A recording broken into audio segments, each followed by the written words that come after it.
बोले सुन मैया, बोले हमारे महल के बाहर एक बड़े प्रसिद्ध ज्योतिषाचार्य आए हैं, बोले बड़ी सुंदर भविष्यवाणी करते हैं। बोले छोड़, माँ ने कहा बोले छोड़, किन बातों में फंसती है तू? बोले नहीं मैया, बोले अभी अभी मैं अपने पुत्र की भविष्यवाणी दिखाकर आई। उसने अकेली भविष्यवाणी नहीं बताई, पहले भूतकाल बताया कि इसके जीवन में ये घटना घटी थी। बोले मैया एक एक घटना सत्य थी और ऐसी ऐसी घटनाएं भी थी जो मेरे अलावा कोई नहीं जानता।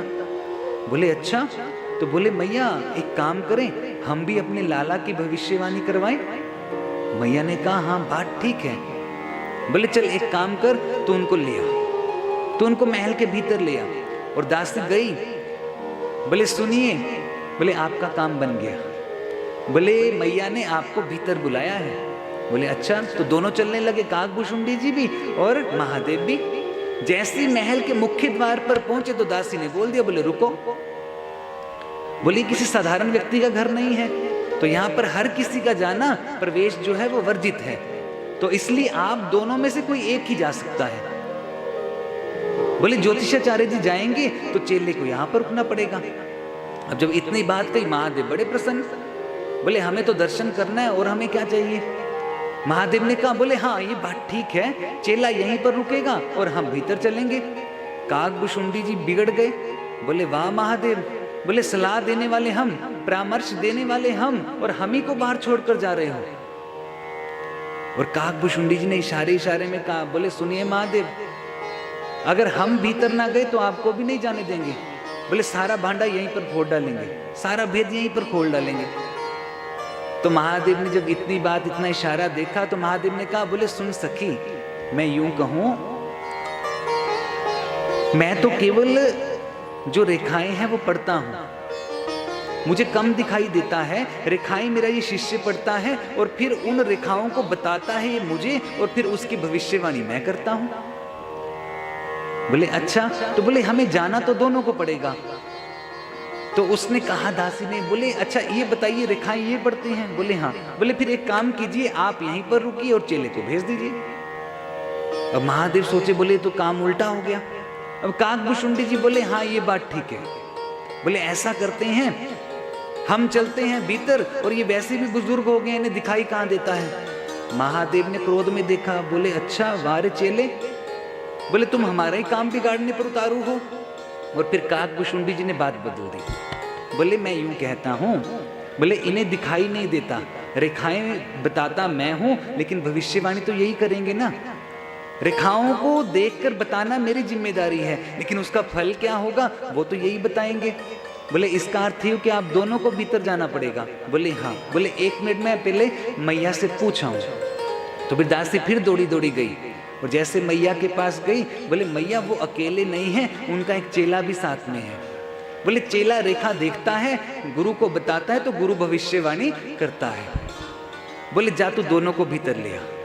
और दोनों भीतर आए, और माँ ने खूब आदर सत्कार किया दोनों का।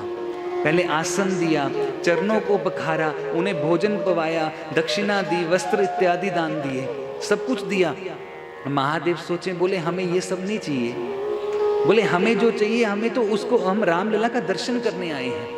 और फिर उसी समय माँ अपने चारों पुत्रों को लेकर आई, माँ अपने चारे पुत्रों को लेकर के आई। और जब चारों पुत्रों को लेकर के आई, अब महादेव की इच्छा क्या है, महादेव ने जैसे राम का दर्शन दूर से किया तो महादेव के नेत्र झरझर बरसने लगे, अश्रुधारा बहने लगी नेत्रों से। अब महादेव का मन है कि किसी प्रकार से राम मेरी गोद में आ जाए, किसी प्रकार से राम मेरी गोद में आ जाए। और राम की इच्छा है किसी प्रकार से महादेव के चरणों में चला जाऊं। तो उसी समय राम ने अपनी माया से माँ को प्रेरित किया, और माँ के मन में आया बड़े प्रसिद्ध ज्योतिषाचार्य आए हैं, तो क्यों ना एक बार अपने बेटे का, अपने पुत्र का, लाला का माथा इनके चरणों में टिकवा दूं। और उसी समय माँ ने छोटे से लाला को ज्योतिषाचार्य के चरणों में धर दिया, ज्योतिषाचार्य के चरणों में धर दिया महाराज। महादेव देखे, बोले ये तो उल्टी गंगा बहने लगी, बोले हमें अपने इष्ट देव के चरणों में प्रणाम करना चाहिए। और इष्ट देव आकर हमारे चरणों में झुक गए। और फिर उसी समय महादेव ने कहा, बोले मैया इसकी हस्त की रेखाएं देखनी है तो इसको चरणों में थोड़ी, गोदी में दे। उसी समय माँ ने उठाया राम को और महादेव की गोदी में दे दिया। और जैसे महादेव ने राम को गोदी में लिया, महाराज महादेव की समाधि लग गई। महादेव की समाधि, महादेव राम के नेत्रों की ओर देखे जा रहे हैं, बस उन्हें कोई सुध बुध नहीं है। आंखें बरस रही हैं, निगाह राम की आंखों से मिल गई, नैन मिल गए दोनों के आपस में। और उधर काकभूषुंडी जी रेखाएं पड़नी थी तो हाथ पकड़कर खड़े हो गए। वो हाथ देखते हैं तो हाथ देखकर उसमें तल्लीन हो गए, उसमें सुध बुध भूल गए। अब माँ कौशल्या सामने खड़ी है, वो देखती हैं और दासी से कहती है, बोले किसको पकड़ कर लेकर आई है? बोले एक हाथ पकड़कर खड़ा हो गया जैसे मूर्ति बन गया हो, और दूसरा उसको पुत्र को देखे जा रहा है, बोलता कोई कुछ नहीं है, बोलता कोई भी कुछ नहीं है। और इतनी देर में चिंता हुई राम को, बोले कहीं भेद ना उजागर हो जाए। और उसी समय महादेव की लंबी लंबे जटाएं थी, तो राम ने, छोटे से लाला ने महादेव की एक जटा खींच दी। बोले महादेव समाधि से बाहर आइए, महादेव समाधि से बाहर आइए।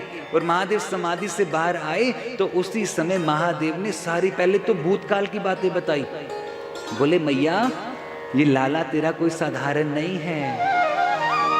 बोले जब इसका जन्म हुआ तो इसकी 2 भुजाएं नहीं थी, इसकी 4 भुजाएं थी। ये शंख चक्र पद्म धारण किए हुए था। इतनी बात सुनी माँ, बोले माँ मन में विचार करती है, बोले ये बात तो मेरे अलावा कोई नहीं जानता, क्योंकि उस समय गर्भगृह में दूसरा कोई था ही नहीं। मैया थी और नारायण प्रकट हुए थे, कल हमने सुना। बोले मैया थी और दूसरे नारायण थे, तीसरा तो कोई और था नहीं। बोले ये तो वाकई प्रसिद्ध ज्योतिषाचार्य हैं। और फिर राम की भविष्यवाणी करने लगे महादेव। बोले सुन मैया, तेरा ये लाला, इसका नाम लेने मात्र से ही विश्व का सबका कल्याण होगा, भवसागर से लोग तर जाएंगे। और माँ बड़ी प्रसन्न हो रही है। बोले इस प्रकार से बड़े बड़े सुंदर सुंदर खेल करेगा निराले। फिर एक बार एक ऋषि आएंगे, मुनिषि आएंगे, इनको कुछ समय के लिए अपने साथ ले जाएंगे। फिर इनका इस प्रकार से विवाह होगा। और फिर आगे आगे आगे चल करके वनवास की कथा कहने वाले थे, उसी समय राम ने फिर से जटा खींच दी। राम ने फिर जटा खींच दी। बोले महादेव बस करो। बोले सारी राम कहानी यहीं बता दोगे तो हम क्या करेंगे? बोले सारी राम कहानी यहीं पर बता दोगे तो हमारा क्या काम रह जाएगा? तो महादेव वहीं पर मौन हो गए और खूब दर्शन किया। और माँ ने खूब सब कुछ देना चाहा महादेव को, लेकिन महादेव कुछ भी नहीं लेते। बोले मैया बस हमें तो एक ही चीज चाहिए थी, तेरे लाला का दर्शन चाहिए था, सो हमने कर लिया।